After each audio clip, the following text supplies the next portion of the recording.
ادع إلى سبيل ربك بالحكمة والموعظة الحسنة وجادلهم بالتي هي أحسن إن ربك هو أعلم بمن ضل عن سبيله.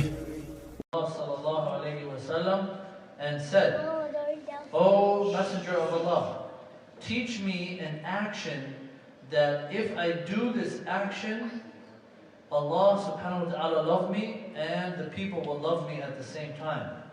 So the Prophet Muhammad sallallahu alayhi wa sallam responded, he said, adopt an indifferent attitude or observe asceticism towards this world. Do not be attached. Do not let your heart be attached to the things of this world, and then Allah subhanahu wa ta'ala will love you. And remain aloof from what is with the people, and the people will love you.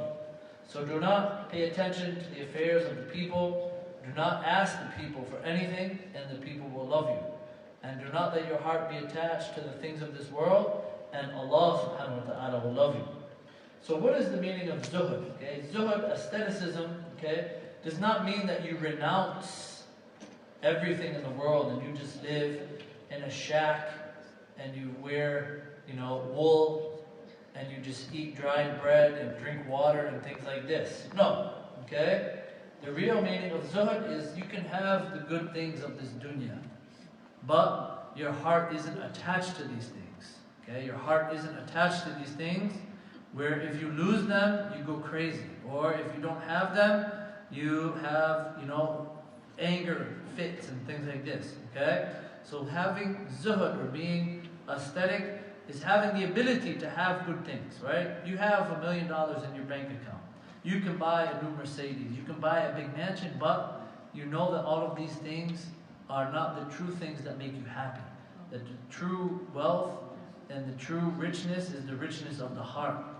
So you maybe use that money to build masjid. Maybe you use that money to give charity. Maybe you use that money to help the poor. Okay? So what it really means is that one should be contented with the lawful means of earning and strictly avoid unfair sources of income. The reason being that Islam neither permits renunciation of the world nor does it condemn genuine struggle to acquire wealth and riches. Therefore, involvement in worldly affairs and struggle for lawful means of livelihood are not against zuhd, are not against living an aesthetic life. And a person who is contented with the lawful means of income is a distinguished person, as all his activities are exalted to the level of worship. Similarly, not being concerned with wealth and riches of others and ignoring them is a part of zuhd and contentment. Okay, so not busying yourself with how much wealth or how many belongings or how much property someone else has. This is also a form of zuhd. Also a form of zuhd. Okay? So one additional advantage of it is that such a person wins the love and respect of the people, because he who normally begs from the people rather than begging from Allah subhanahu wa ta'ala has to suffer disgrace and is disliked by people, and people do not want to be around him because they may be worried that that individual may ask them for money. So the case of begging from Allah subhanahu wa ta'ala is the opposite. Allah loves when we beg from Him. Allah wants us to beg from Him. Allah wants us to ask Him throughout the day, throughout the night. But many times you find that people get annoyed when you ask them for money. People get annoyed when you ask them for a loan. People get annoyed when you ask them for help and things like this. So the more a person begs from Allah subhanahu wa ta'ala, the more Allah subhanahu wa ta'ala is pleased with him. In fact, Allah subhanahu wa ta'ala becomes displeased if the servant doesn't beg from Allah subhanahu wa ta'ala.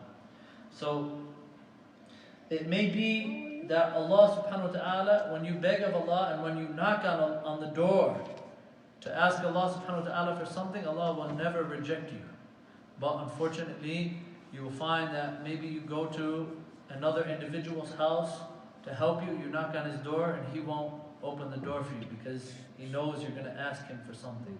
Or he may be calling you and you may not answer your phone because you know that he may be asking you for something.